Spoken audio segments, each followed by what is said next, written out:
Daniel Carter had exactly 90 seconds to clean out a desk that had held 11 years of his life, and nobody in that glass tower even looked up as he did it. If a story like this has ever made your chest tighten and your eyes sting, stay until the very end, because what happens to this quiet, broken man will remind you why kindness is never wasted. And if it moves you, hit like and subscribe, because stories like this deserve to be heard by more people who still believe in second chances. The morning it happened, Daniel had woken up at 5, the way he always did, to make sure his daughter's lunch was packed before she woke for school. Lily was 8 years old, all gap-toothed smiles and stubborn cowlicks, and she was the only reason Daniel Carter still remembered how to laugh. Her mother had died 3 years earlier, a sudden illness that stole a wife and left a widower who had to learn, almost overnight, how to braid hair, how to explain nightmares, how to hold a small, trembling body at 2 in the morning and promise her that everything would be okay, even when he wasn't sure it would be. He worked as a senior systems engineer at Voss Dynamics, one of the largest logistics and technology conglomerates in the country, a company whose servers moved freight, medicine, and food across half a continent every single day. Daniel had built pieces of that infrastructure with his own hands, had spent sleepless nights patching vulnerabilities nobody else even knew existed, had quietly kept the company's oldest and most fragile systems breathing long after newer engineers said they should be scrapped. He never asked for credit. He never asked for a raise he technically deserved. He simply showed up every day and did the work that made everything else possible. That morning, a memo arrived instead of a paycheck. Cost restructuring, it said. Redundancy in legacy systems personnel, it said. Effective immediately, it said. Daniel read the words 3 times before they made any sense, and even then they didn't feel real. 11 years reduced to 2 paragraphs of corporate language and a security escort waiting by the elevator. He wanted to ask why. He wanted to demand an explanation from someone, anyone, who could look him in the eye. But the man from Human Resources wouldn't meet his gaze, and the directive, he was told, had come from the very top, from Eleanor Voss herself, the billionaire CEO who had inherited her father's empire and was determined to prove, in her first year at the helm, that she could cut costs faster and harder than anyone expected. It ordered an aggressive restructuring across every department that didn't generate on a spreadsheet somewhere, in a boardroom Daniel had never once entered. His entire career had been reduced to a single line item, and that line item had been marked for elimination. He carried a small cardboard box out of that building in front of colleagues, who suddenly found their computer screens fascinating, and nobody said goodbye. Nobody said thank you. 11 years, and the elevator doors closed on his reflection like the building itself was ashamed to keep watching. He sat in his car in the parking garage for 20 minutes before he could make himself turn the key. His hands wouldn't stop shaking. He thought about his mortgage. He thought about Lily's school fees, her ballet lessons, the winter coat she was going to need in a few months because she'd grown 3 inches since spring. He thought about the promise he had made at his wife's graveside, whispered so quietly that only the wind could have heard it, that he would never let their daughter feel unsafe, that he would build a life sturdy enough to hold her no matter what the world took from him. And on that ordinary Tuesday morning, the world had taken his job, and with it, it felt like it had taken the floor out from under that promise. He didn't tell Lily that night. He picked her up from school with the same smile he always wore, listened to her recount, in exhausting 8-year-old detail, the entire plot of a cartoon she'd watched at a friend's house, and made her favorite dinner, macaroni with the crispy edges she loved. He tucked her in, read 2 chapters of a book about a brave little fox, and only after her breathing had gone slow, and even did he sit down at the kitchen table with a stack of bills and let himself finally break. The weeks that followed were brutal in a way that no resume could ever capture. Daniel applied to 23 companies in the first 10 days.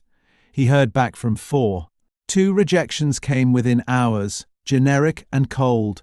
The kind of instant no that told him a machine had scanned his resume and decided he wasn't worth a human's time. He was 38, not old by any reasonable measure, but old enough, apparently, in an industry obsessed with chasing the newest graduates for half the salary. He started selling things, first the things that didn't matter, an old guitar he never played, a watch his father had given him. Then the things that did matter, a little more. He told Lily they were decluttering, and she believed him because she was 8, and because he was very good at making frightening things sound like adventures. There was a night about 10 days into his unemployment when Lily found him at the kitchen table surrounded by bills he'd tried to hide from her. She was supposed to be asleep, but she'd come downstairs for water and stopped in the doorway, watching her father rub his eyes in a way she'd only ever seen him do at her mother's funeral. "Daddy, are you sad?" she asked, in that small, direct way children have of cutting straight through every carefully constructed adult pretense. Daniel almost lied.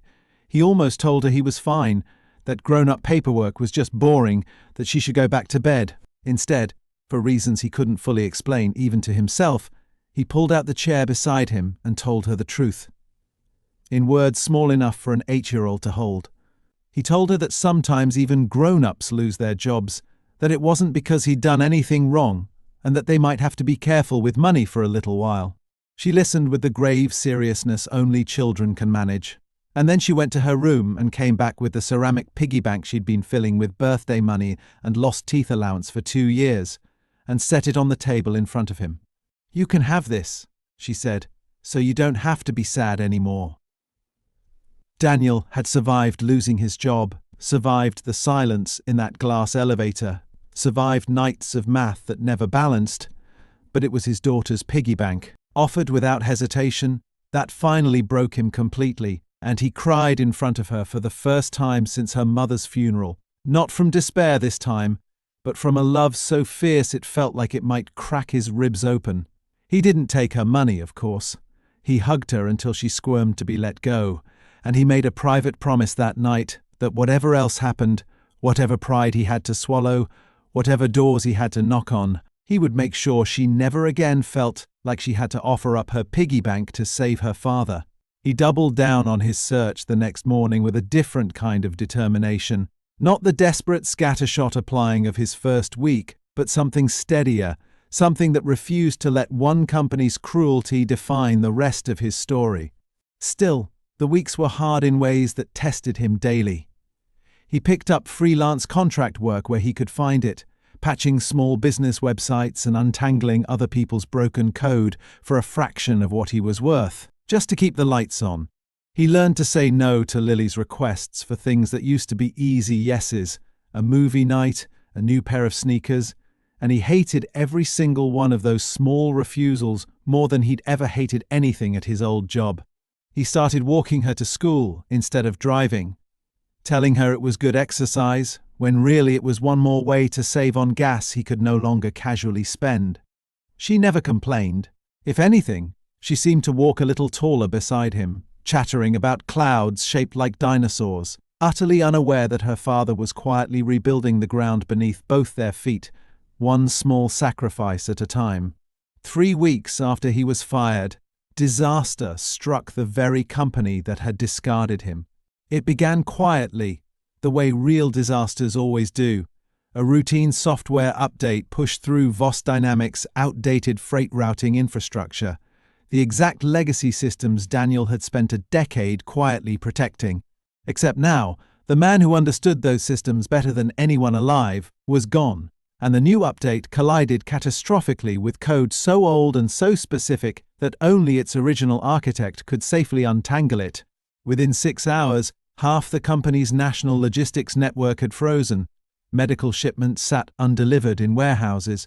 Perishable food rotted on stalled trucks. Contracts worth hundreds of millions of dollars hung by a single corrupted server cluster, and every engineer Voss Dynamics currently employed stared at code they had never been taught to read, because nobody had ever bothered to properly document what Daniel Carter carried entirely in his own head.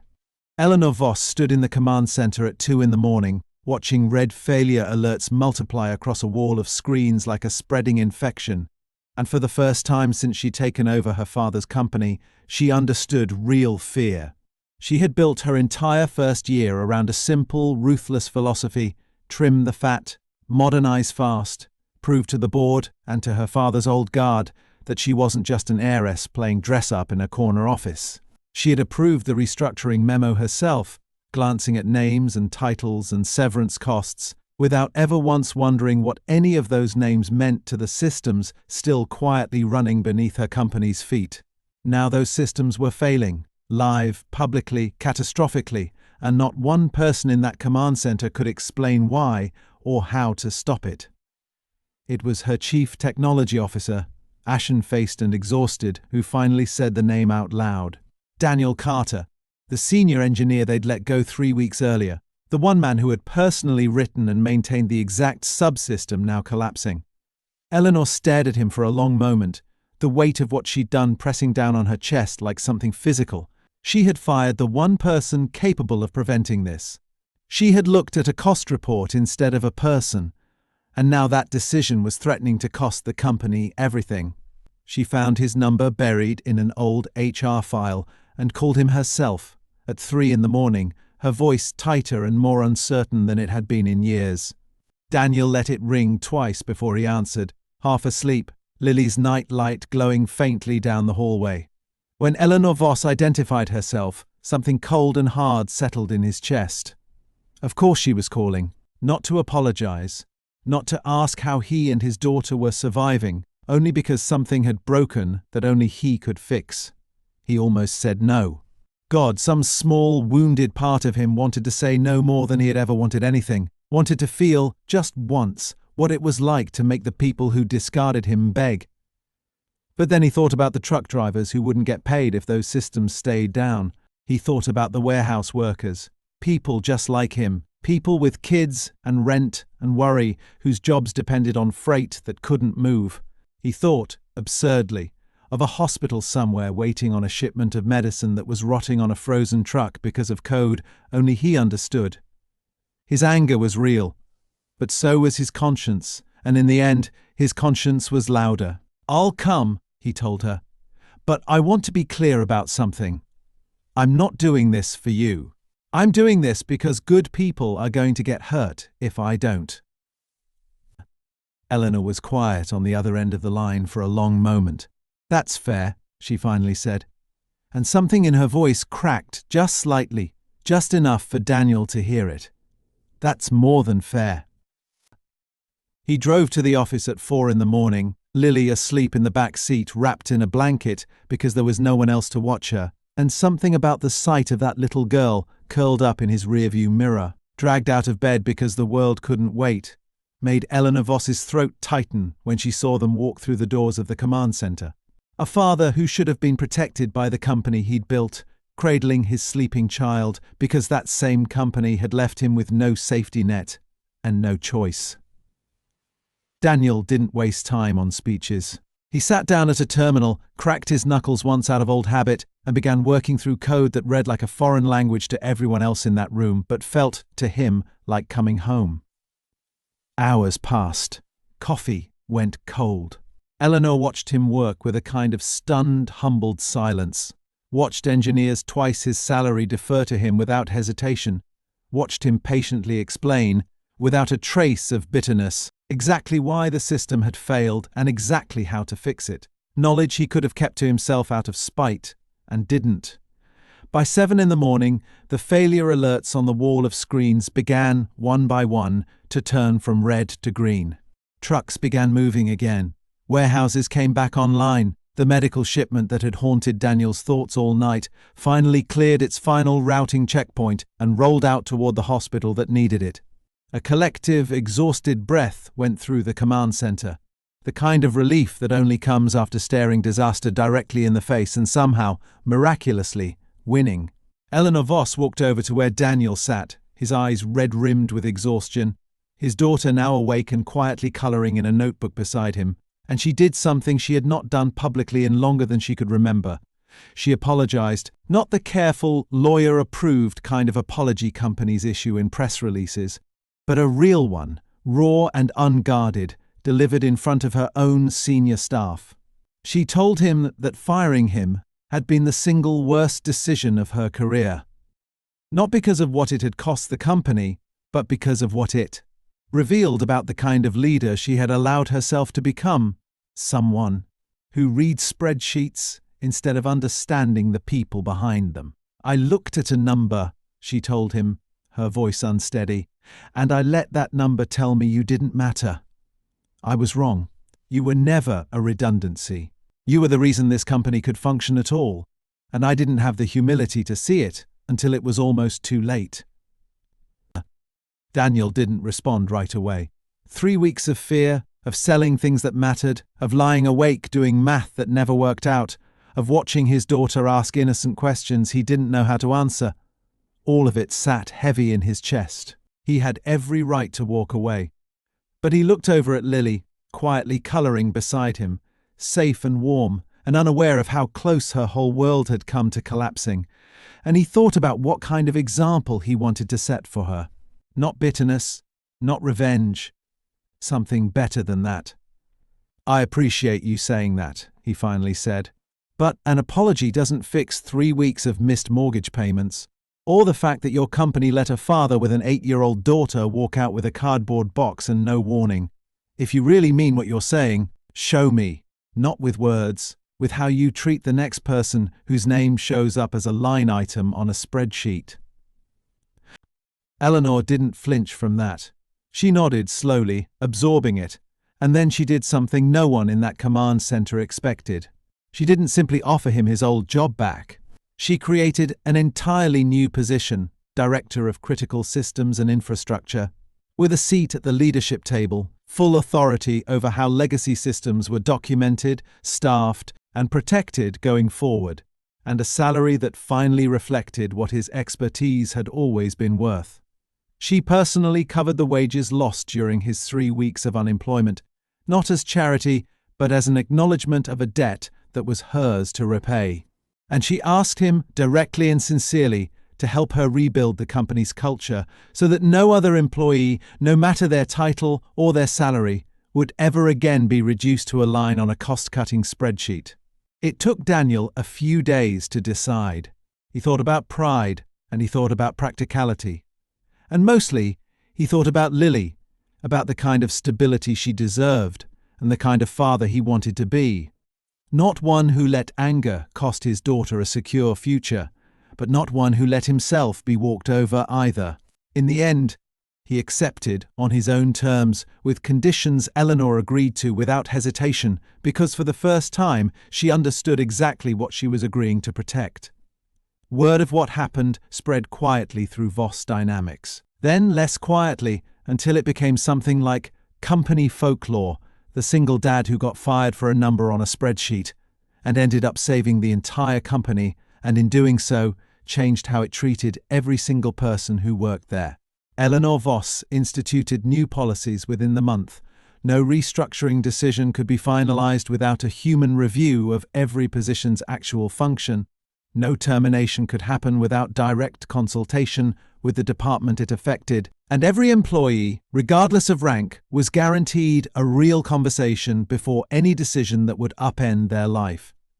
It wasn't perfect, no company ever is, but it was real change, born out of a mistake that had nearly cost lives and had cost one good man 3 of the hardest weeks of his life. Daniel still worked long hours, some nights later than he would have liked, but never again without knowing with absolute certainty that his work and his worth were seen.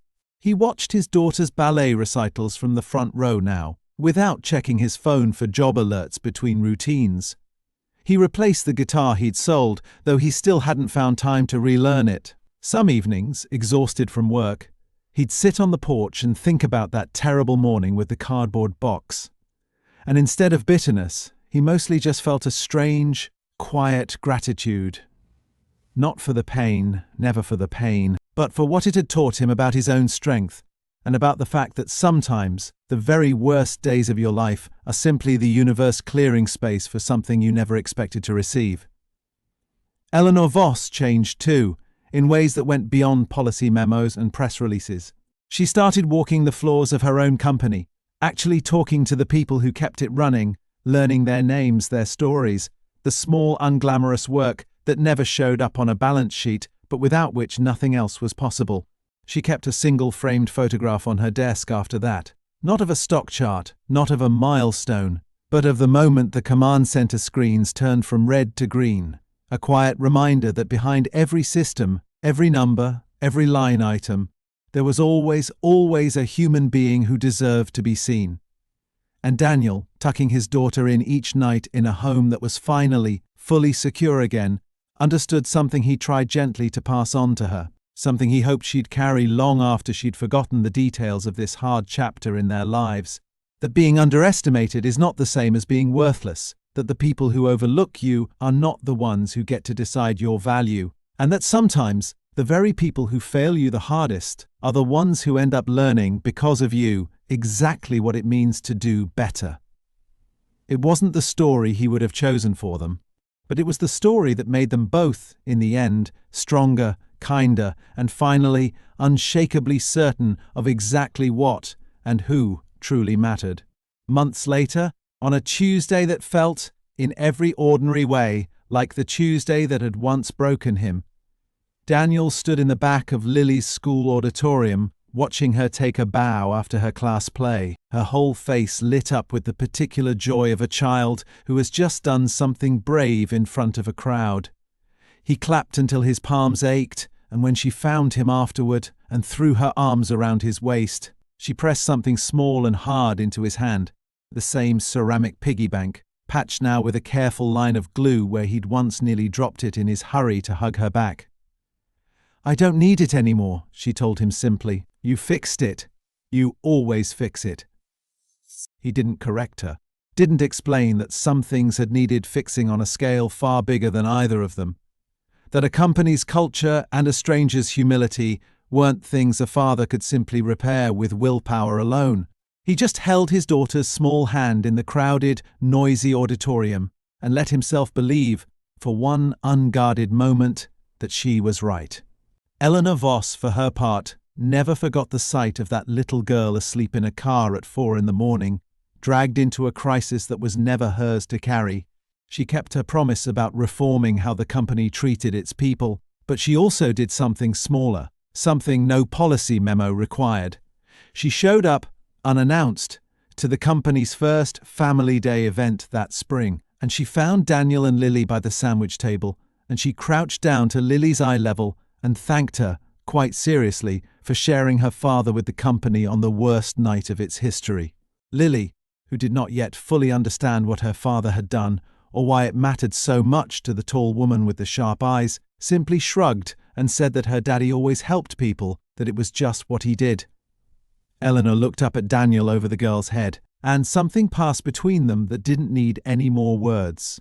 An understanding, hard-won and quietly permanent, that the people who build the world rarely stand where anyone can see them, and that the smartest thing a leader can ever learn is to look for them anyway, long before disaster forces her